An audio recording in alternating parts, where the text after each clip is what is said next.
I want to speak to you about the house and land packages that everybody seems to say, no, no, no, don't do, don't do. Why does everybody say they're not a good investment? Have you bought a investment property before? Yes, we've actually, and all we've done was house and land packages, and they've really proved very beneficial to us. And Um, how many have you done, Gerrie? from 2017, we've actually bought five. We're just in the process of selling the fifth one. So we're actually selling them all now, and they've just paid for back down rebuilding our own house. So, Okay. and we're going to start again, mortgage free. And okay, so your question relates to house and land. So you and I both know what we're talking about, but so others know exactly what we're talking about. We're talking about buying a vacant block of land, They can block the getting a line. builder to build a house on, and Yeah. away we go. And you actually buy it with somebody's actually selling it to you where they've got the builder set up. Everything has been approved and it's ready to go. Maybe you have to wait 2 or 3 months for registration. So then Yes. you're actually getting you're getting reduced stamp duty because you're only paying stamp duty on the land. And the only drawdown is that you're paying interest on that land purchase until the house is complete. But apart Sure. from that, I Yep. don't know why everybody's so negative on them. Yeah. So I guess my question to you would be, before we answer why everyone's so negative on them, Yeah. you've done 5 of them and you dropped out a little bit, but did I hear you say that you've sold them all and now they've paid off your own home? Yeah. I Yeah. brand new build because they paid off the mortgage on the original house. And now we've actually done a build that we're getting the keys to on Monday. The build cost Yeah. 1 million. Right. Okay. So even if everyone said they were the worst thing ever and they're from the devil, you've kind of proven that they work for you. So that's a pretty good thing. Yeah. But I just don't understand why people are so against them. I know there's meant to be they keep on saying the developers are the only people making money. But if you do your research, I think they are really good and I think people should think more about them. Especially for people who Look, are time poor. I think you're right. I think that what happens is there's all sorts of different subsections in property, established, new builds, apartments, townhouses, commercial, residential, all that sort of stuff. And somewhere they're all going to have a saying about them. Someone's going to say, don't do commercial because you can't get a tenant, or don't do residential because there's higher yields in commercial, or don't do house and land because of whatever, right?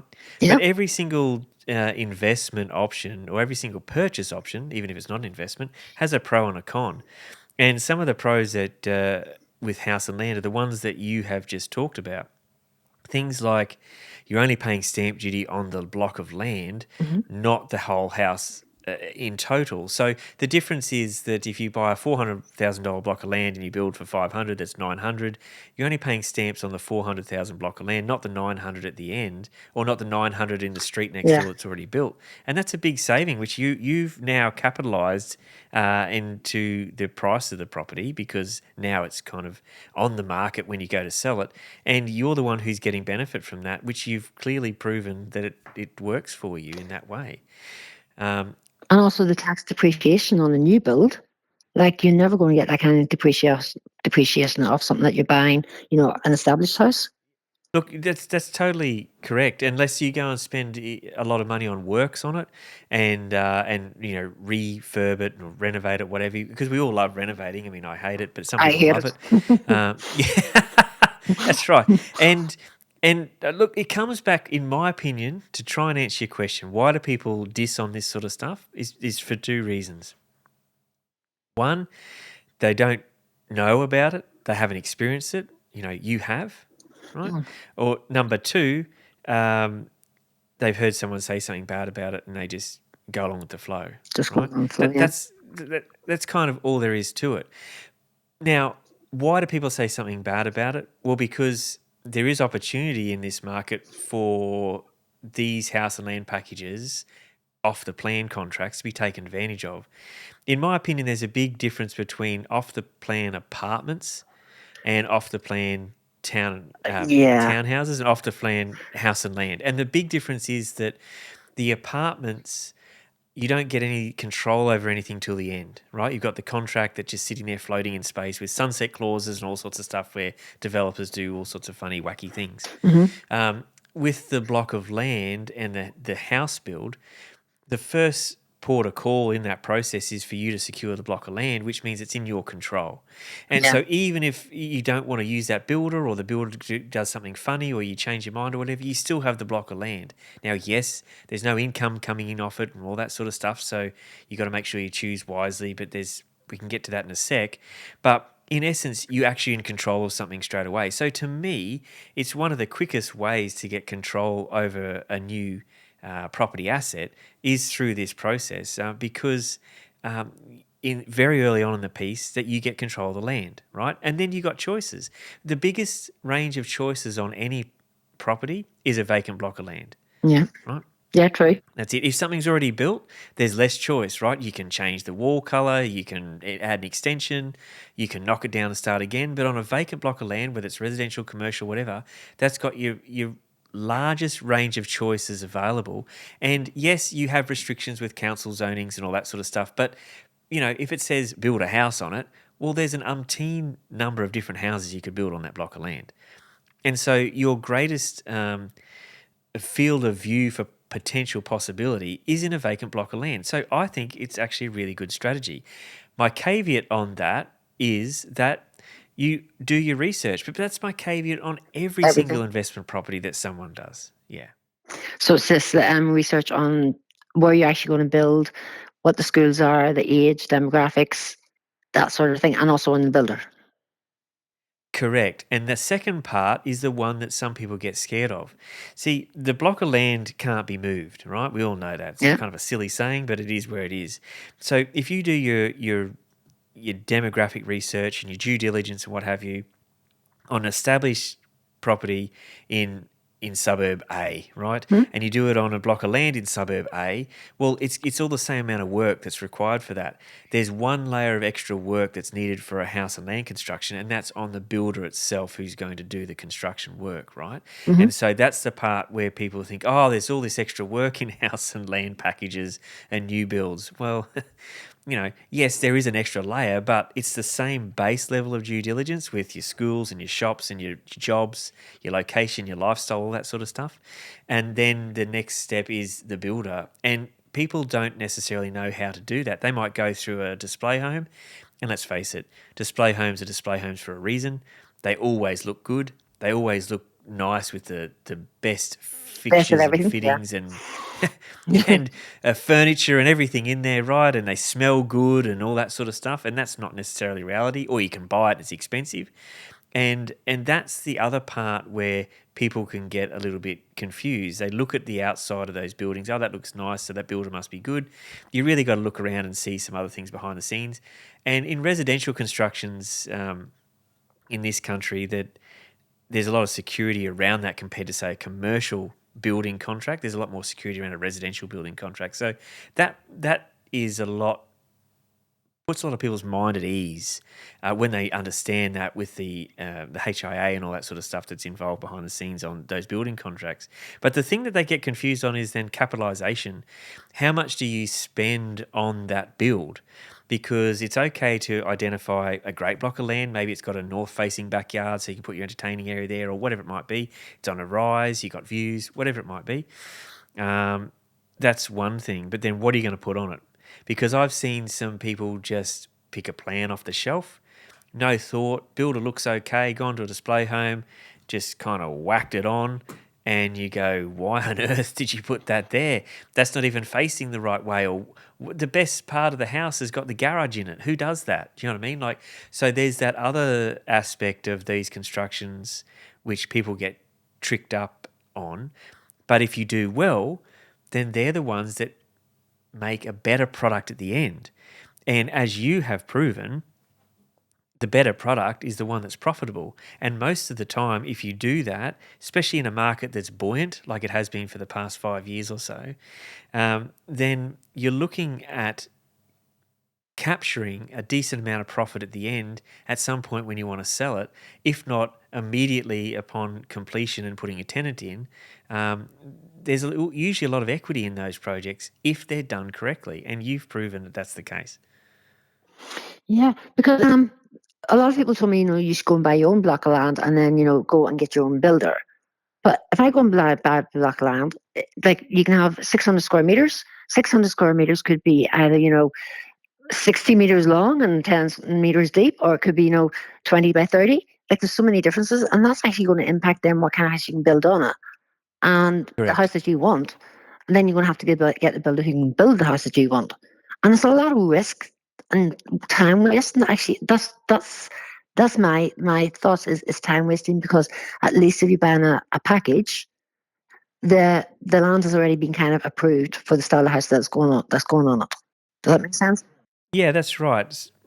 Yeah, that does make sense. And there's someone who's put that together for you on your behalf, um, either with you or prior to meeting you, Mhm. as a package, has done all that hard work to piece those things together. And that using the right company to do that will take a lot of that time risk and performance risk of the asset out of the equation too. And then we're just left with time and market performance. That's at the end of the day. So But then my yeah. final question is, do you know good reputable companies to help me start all over again? Start the process all over again? Yeah, of course we do. Yeah, like we absolutely do. We work with another company called Real Property Advice that does this sort of thing for its clients, and they specialise in the strategy first, and then the product second, and we can introduce you to them. But before we get to that point, my question is: are you starting again? For what reasons? Just because you've sold out and you're looking to go for the next round, or was there some sort of Yeah. other life changing event? No, because now we've actually because it's just myself and my husband. We built a massive two-story house, blah blah blah. But it's we only actually did that for equity. So the plan is Yes. just keep on using that equity for the next 5 years, and then start selling it, and then retire out of Sydney. So and that'll be our retirement home going forward. So it's just, yeah, we might as well, there's no point just, if we were paying off a mortgage, it took us so long paying off, we weren't paying them off a mortgage for maybe 12 years. We paid off very little. And then whenever we start doing, like it's only since 2017, and I think we had the mortgage Yes. down to like less than 50,000 before we started this house in 2023, so you got that disposable income, and actually also investments keep your disposable or your tax down. You might as well get the tax refunds from the capital gains. Yeah, and look, the one thing I'll comment on what you've done is that it's a more active strategy than some people have thought about or willing to do, and once again, you've proven that being hands on and active in your portfolio development and management produces a superior outcome to just parking in the market. I think, once I got involved for the setup, and our strategy was, with the exception of one, all the knockdown rebuilds were all dual keys, so double income, two rental incomes coming Yeah, off the one. yeah. Um, but there's a very minimal amount of effort from my side, because I'm in Sydney. Four There of is, them, but there's thought, Gerrie. There's thought yeah, because you've sold them. yeah, See, a lot of people buy these things and just set and forget.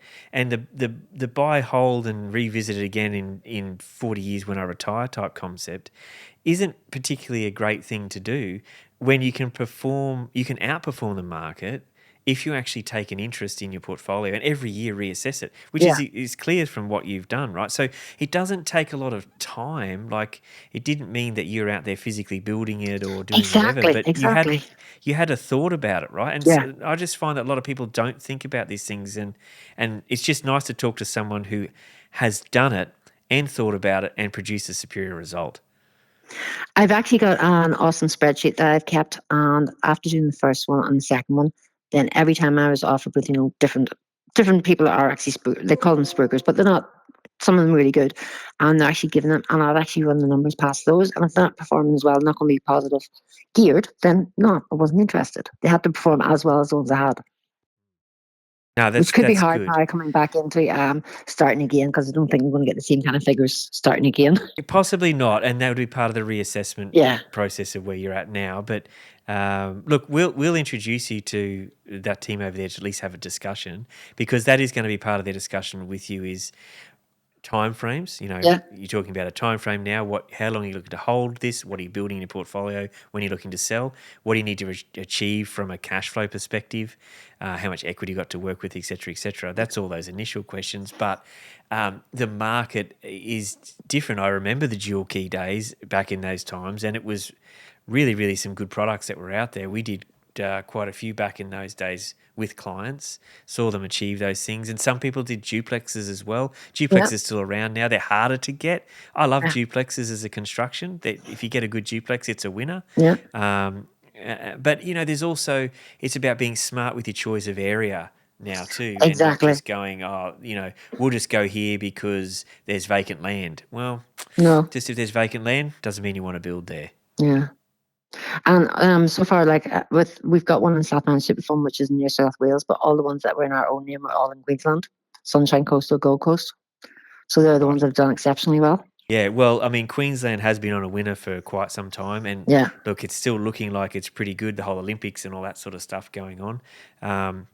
But what you would have got on the Sunshine Coast back when you built it, you won't get back into the market obviously at the same price now, and some of those people are moving further afield in areas that are growing in other areas along the coast to achieve that same sort of result that you might have got Exactly. back Yeah. on the Sunshine Coast. It's about being fluid with your portfolio and your investment strategy.